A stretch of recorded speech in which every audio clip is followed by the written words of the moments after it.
Süleyman Vəliyev Namərd qapısı hekayə. Yolu həmişə tez-tez gedən Sədrəddin indi süst və yavaş addımlarla yeriyirdi. Elə bil qıçlarından ağır daş asmışdılar. O qonşusu Ziyanın yanına gedib bir məsələ üçün ona ağız açmalı idi. Bu Sədrəddinin təbiətinə xas olmayan çox əzablı, müsibətli işdi. Yolun o tayına keçdikdə durdu. Bəlkə geri dönüm. Yarı yoldan qayıtmaq deyirlər pis əlamətdir. Özünü sehirlənmiş adam kimi hiss edirdi. Ziyanın evi yaxında 5-6 dəqiqəlik yol idi. Ancaq bilirdi ki, oraya çatanadək onda daha can qalmayacaqdı. Ağır addımlarla yeriyir və düşünürdü. Ay səni nə deyim xaloğlu. Mən onun yanına getmək istəmirdim. Sən sağ qızımı oğurladın. Biraz əvvəl kefim elə kök idi ki. Sədrəddinin bugün ən fərəhli günlərindən biri idi. Oğlu Sərvərin klassik güləşmə yarışında qızıl medal alması münasibəti ilə onu təbrik edirdilər. Telefondan uzaqlaşa bilmirdi. Çox sağ olun, diqqətinizə görə minnətdaram. O gün olsun ki, mən də sizi təbrik edim. Sədrəddinin özü də cavanlıqda ad-san qazanmış idmançı idi. Yaşa dolduqdan sonra yeniyetmələrin bədən tərbiyəsi ilə məşğul olmağa başladı. Oğlu da onun yetişdirmələrindən biri idi. Telefon zənginin səsi kəsilmirdi. Minnətdaram, sizi kimi xeyirxah dostlar sağ olsun. Sədrəddinə 60 illik yubileyində bu qədər zəng vurub təbrik etməmişdilər. Xalaoğlusu Kənan gül dəstəsi ilə gəlib əvvəl Sərvəri, sonra atasını qucaqlayıb öpdü. O Sədrəddinin ən istəkli qohumu idi. Ondan 10 yaş cavandı, amma özünü ağsaqqal kimi aparmağı xoşlardı. Biraz da copcu idi, ucadan danışıb güləndi. Qoy bizim nəsillə dünyada məşhur olsun. Bizə qara şalvarlı deyərlər. Vaxtilə babamız Muxtar kişi məhəlləmizin böyüyü və pəhləvanı olub. Heç kimi baş əyməyib. Biz ona çəkmişik. Halal çörəklə böyüyüb özümüzə gün qazanmışıq. O həmişə yaxın qohumları ilə lovğalanmağı sevərdi. Bizim nəsil sözü dilindən düşməzdi. Sədrəddin Kənanın dəbdəbəli sözlərini, hayküyünü xoşlamazdı. Ancaq bunu üzünə vurmurdu. Ona təsir edə bilməyəcəyəm. Bu xasiyyətinə dözməliyəm. Hər gözəlin bir eybi var, düşünərdi. Bilirdi ki, indi Sərvərin qələbəsindən sonra onun qabağında duran olmayacaq, necə deyərlər, ağzına çullu dovşan yerləşməyəcək. Kənan Sədrəddindən boyda uca və kök idi. Ancaq xalası oğlu kimi güclü deyildi. Güləşmədə fərasəti yox idi. Sədrəddin zarafatla ona demişdi. Sən babamız Muxtara oxşamırsan. Pəhləvanlıqda əlin yoxdur. Kənan söz üçün məəttəl qalmayıb ona belə cavab vermişdi. Babamız Muxtar nəinki pəhləvan, dövrünün müdrik adamı olub. Qonum qonşunun qeyrətini çəkib, mən təəssübkeşlikdə ona çəkmişəm. Axı mən vəkiləm, vətəndaşların hüququnu qoruyuram. Qoymuram ki, heç kəsin, xüsusən yaxın adamlarımın başından bir tük əskik olsun. Onların xoş günlərinə sevinir, fəxr edirəm. Telefon zəngləri biraz ara verdikdən sonra o Sədrəddinə işarə etdi ki, iş otağına keçsin. İçəri girən kimi özünə xas olmayan yavaş səslə dedi. Nəslimizə xoşbəxtlik üz verib. Qələbəni gərək əldən verməyək. Bilirsən nə demək istəyirəm? Aydındır. Sərvər gərək arxayınlaşmasın. Özünə daha tələbkar olsun. Kənan onun sözünü kəsdi. Sən deyən sözlər təbiidir. Mən başqa şeyi nəzərə alıram. İndi gərək Sərvəri daha çox məşhur etmək üçün əl-qolumuzu çırmalayaq. Deyirlər, atsan qazanmaq üçün 10% istedad, 90% də siyasət lazımdır. Başqalarından niyə geri qalaq? Bəziləri hətta Sədrəddin əlini onun çiyninə qoydu. Konkretdir görüm, nə etmək istəyirsən? Reklam. Buna ehtiyac varmı? Var. Əvvələn qəzetdən başlayaq. Deyəcəksən ki, qəzet onsuz da yazacaq. Amma necə yazacaq? Sərvərin şəklini hansı səhifədə, görkəmli yerdəmi və nə boyda verəcək? Bax, məsələ bundadır. Redaksiya işçisinin qanacağından çox şey asıldır. Mən bilirəm ki, qəzet redaktoru Ziyazadə sənin dostundur. Bundan istifadə etmək lazımdır. Daha doğrusu Ziya mənim qonşumdur. Yaxın qonşu bəzən uzaq qohumdan da yaxın olur. O elə də yaxın qonşu deyil, nəysə. Mən elə gəlir ki, o nə lazımsa edər. Uşaq olma, bəlkə o gözləyir ki, ondan xahiş edəsən, ağız açasan. Bu olmadı ki. Sən adamları yaxşı tanımırsan, elə bil göydən düşmüsən. Sən Ziyanın evinə gedib əhvalatı ona danış, de ki, Sərvərin qəhrəmanlığını qəzetdə yaxşı işıqlandırsın. Şəklini səhifənin yuxarısında böyük həcmdə versin. O, buna layiqdir. Qoy dost sevinsin. Qonşuma bu sözləri demək üzüm gəlməz. Üz-üzdən utanar. Bu yüngüllük olar. O Sərvərə görə mənə zəng vurub təbrik etməyib. Nə üzlə onun yanına gedim? Onun bəlkə də başı qarışıqdır. Bunu üzünə vurmasan yaxşıdır. İşin xətri üçün yad adama dayı deyərlər. Sən özün mənə demişdin ki, o ağır günündə sənə pənah gətirib, dərdləşib. Onu bu vəzifəyə qoyanda da yalnız səninlə məsləhətləşib. Təşəkkür əlaməti olaraq sənə yaxşı şeir həsr edib. Elədir, o şeiri şəxsən mənə göndərib. Amma hələ çapa verməyib. O yalnız böyük vəzifəli adamlara həsr etdiyi şeirləri çap etdirir. Hə, bunu bilmirdim. Amma bu asan və düzələn məsələdir. Sədrəddin heyrətlə ona baxdı. Sən nə demək istəyirsən? Onu demək istəyirəm ki, sənin üçün məsul vəzifə taparıq. Onda o saat şeiri çap edər. Sən də zarafatından qalmırsan. Hər şey ürəyinə salma. Özünü bilməməzliyə qoy. Get xahiş elə.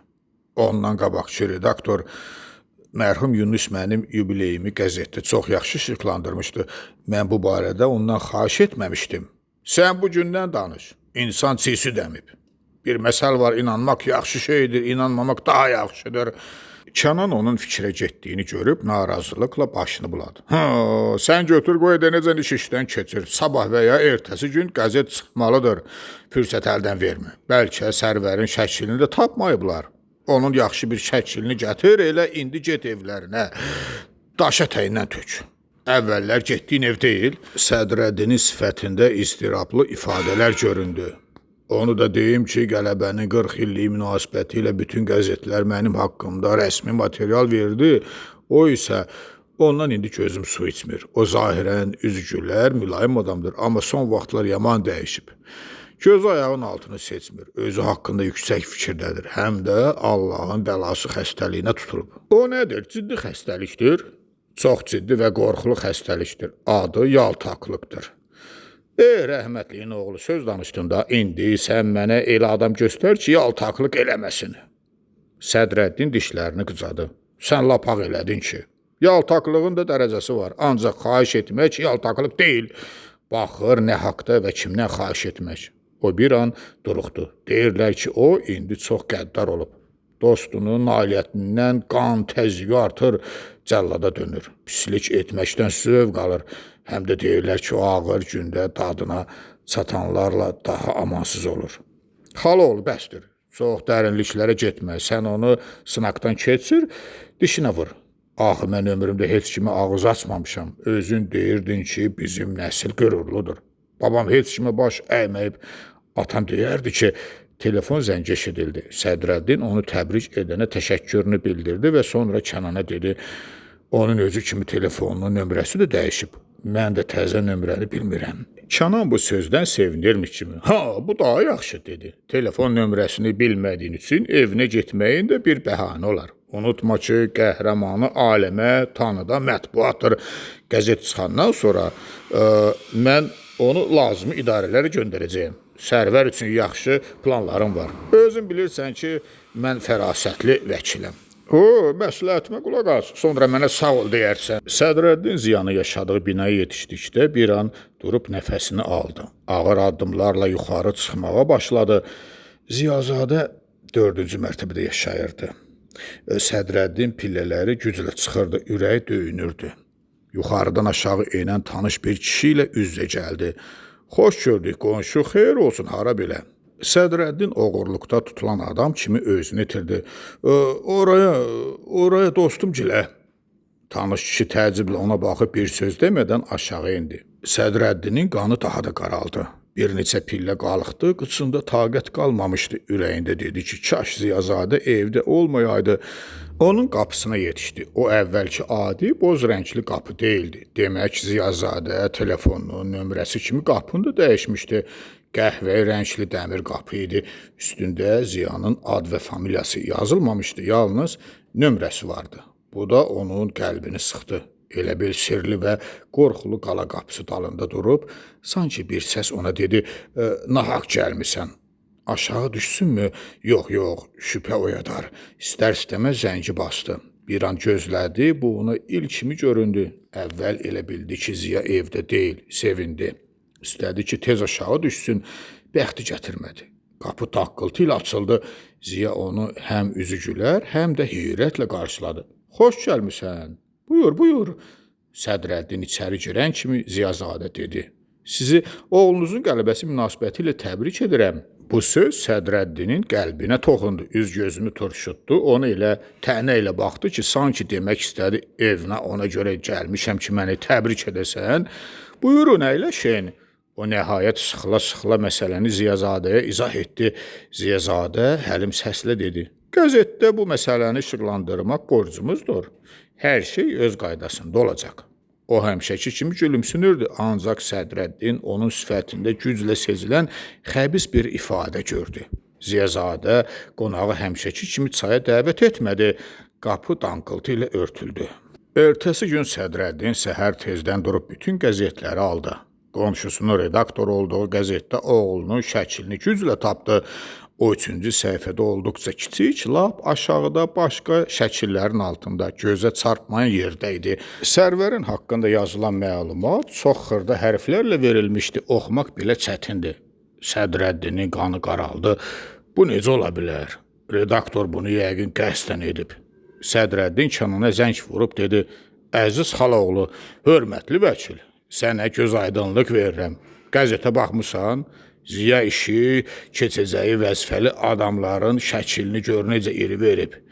Bizimkini isə Kənan onu sakitləşdirmək istədi. Qanını qaraltma, başqa qəzetlər sərvəri yaxşı işıqlandırıb.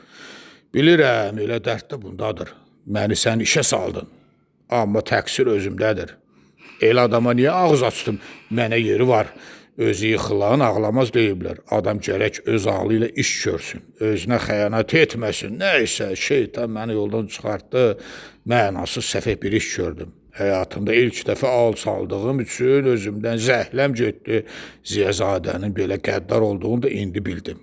O susuzluqdan ölən adama bir gilə su verməz. Yaxşı deyiblər, keçmə namərd körpüsündən, qoy aparsın sel səni. Yatma tülkü kölgəsində, qoy yesin aslan səni. Atam deyərdi, namərdə tuş olanın ciyəri qana dönər. Heç vaxt namərd qapısına getmə.